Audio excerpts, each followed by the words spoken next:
This is really important because a lot of people will see that you don't know your stuff and they'll give you a bad contract. They know you're not going to look over it with a lawyer, and they're going to end up coming out with a bag, and you're going to end up coming out with nothing. What's going on, music producers? I'm Kobe with Sample Source, back with another video today, and I'm going to be talking about the music industry. This was highly anticipated over on my Instagram, so if you guys want input into the content I'm putting out, make sure you follow me on there. So I'm going to put it up on the right side of the screen, and it's going to be in the description below. And another quick announcement, make sure you're signed up to my text list, because I'm going to be giving away exclusive discounts as well as samples, doing giveaways that way. So if you guys want to be on that, I'll send out a couple texts every month, and it's in the description below as well. I appreciate all the support. If you guys would like and comment and subscribe to the channel, then we'll get into the video. I'm going to be talking about how to conduct business in the music industry, how to avoid losing relationships and working with shady people. And the last thing I'm going to be talking about is how to structure your samples and send them out the correct way so as to be more professional. So let's jump into the first one, which is how to conduct business in the music industry.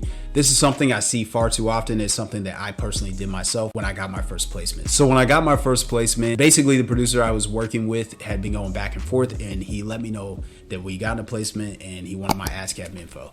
And since I hadn't gotten a placement before, and since I didn't know my terminology well, I started asking him like how to register the song on ASCAP and all kinds of crazy stuff. And I was just kind of freaking out because I was just really excited, and I never really expected anything from sending out loops. This is the first thing I want to talk about, is know your terminology. Know the difference between master and mechanical royalties. Make sure you know the difference between admin publishing deals and co-publishing deals. You're going to want to know all of these terms in the music industry. So when you're talking to label executives, when you're talking to managers, when you're talking to producers and artists even, that you know your stuff and you're not going to be taken advantage of. This is really important because a lot of people will see that you don't know your stuff and they'll give you a bad contract. They know you're not going to look over it with a lawyer, and they're going to end up coming out with a bag, and you're going to end up coming out with nothing. So make sure you know your terminology is the first thing I want to tell you guys about. And the second thing I want to talk about is how to avoid losing relationships in the music industry. So this happened to me as well. There was somebody I was talking to about clearing samples, and I was letting him know the samples were free, but I wanted to get an advance if anything was placed. And he didn't work that way. He usually just split everything evenly with the artist and didn't take an advance.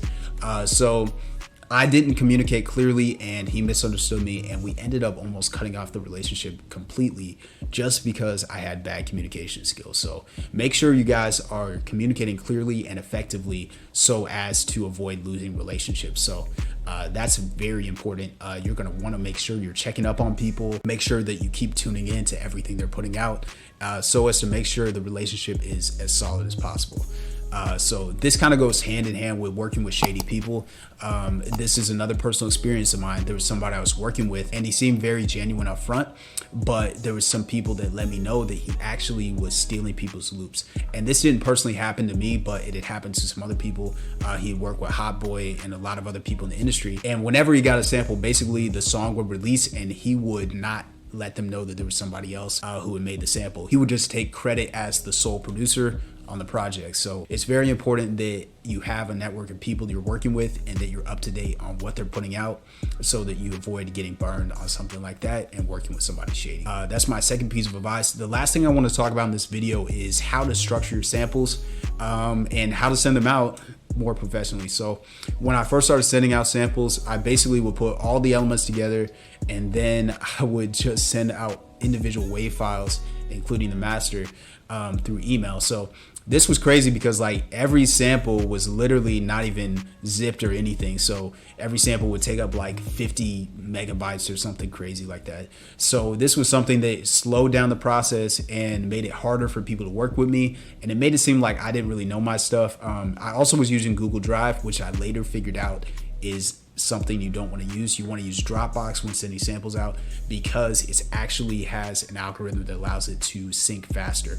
So Google Drive's a lot slower, even though they're both good for saving files or keeping them in the cloud. So make sure you're using Dropbox. Also make sure you're sending out MP3s. Also make sure the stems are included at the end instead of sending out each individual file from the project. This is also going to make sure this file is a lot smaller and you send everything out very quickly and effectively. And the other thing thing I want to talk about is make sure you're cutting the remainder of the sample. So when they drag and drop the sample into the project, if there's any reverb or anything like that, it's not going to be trailing off. It's going to match up perfectly as soon as they set the BPM. So they basically can drag and drop and get to work. So that's something you want to make sure you're doing, because it makes it easier. It makes the workflow easier. And they're going to want to work with you more because they know that you're trying to cater to them.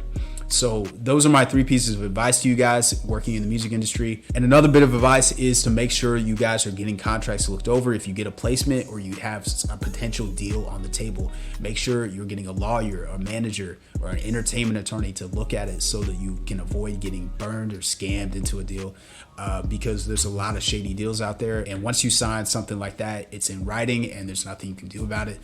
So make sure you're getting those things looked at. So those are my 3 bits of advice to you guys today. I hope it helps. If it's helped you in any way, shape, or form, make sure you subscribe to the channel, like and comment on this video, and I'll see you guys in the next one.